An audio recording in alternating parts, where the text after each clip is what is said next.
What's your reaction to the Patriots' decision to release Cam Newton and name Mac Jones the starter? I mean, if you want me to be honest, my reaction was like, ah. It was that noise, like a ah. So the Patriots have said they didn't know who was going to be the starting quarterback, and now today we do know because Cam Newton is no longer on the team. Cam had that COVID situation happen last week in which there was a misunderstanding or a miscommunication. He went to somewhere and yada, yada, yada. We found out that because he wasn't vaccinated, he was subject to having to quarantine because the NFL has stricter rules this year for those who are not vaccinated when they come into contact with or are potentially endangered by COVID.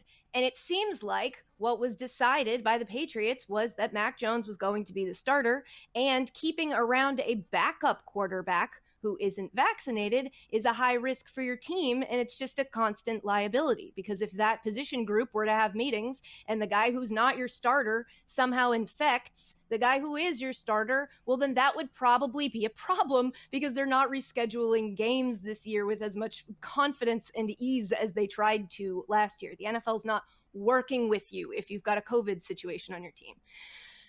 That being said, Mac Jones, rookie starter, and backed up by Brian Hoyer and Jarrett Stidham. So how would I, an alleged Patriots fan, feel?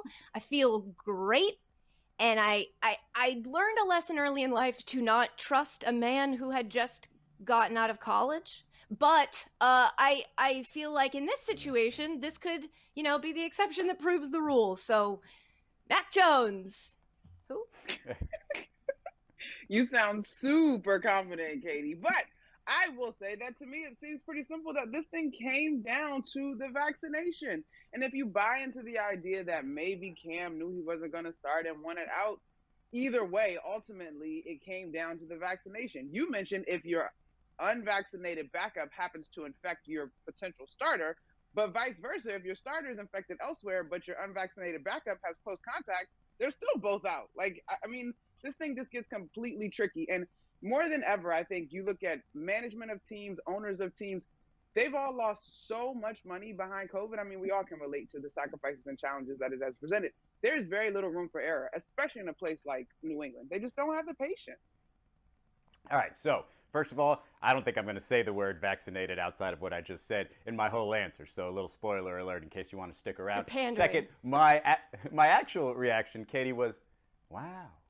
Okay, so it was a little like yours, a little bit more of a surprise. But that was my reaction. And yeah, then I started thinking about it, and I was like, well, why is this so surprising?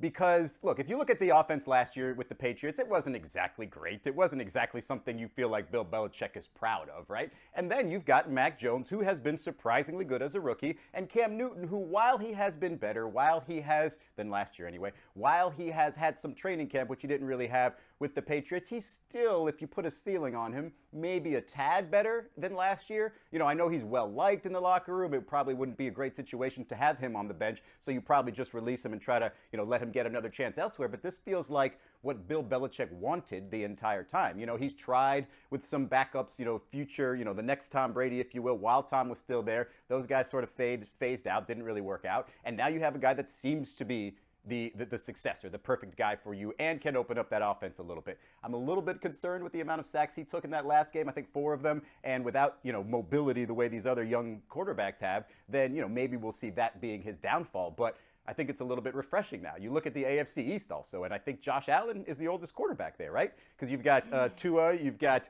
Mac Jones, you've got Josh Allen, and who am I missing? Zach Wilson. And so I think it's interesting. You're not sitting there thinking, oh man, I really hope Cam gets back to what he used to be, because he's not really going to get there. Maybe he can go back up Lamar Jackson in Baltimore, and that word that I said I wasn't going to say. Both of those guys have the same situation there, so maybe they can be happy in Baltimore together. Also, Pats fans, in case you missed it, Stephon Gilmore on the PUP list. Thank you for watching ESPN on YouTube. For live streaming sports and premium content, subscribe to ESPN+.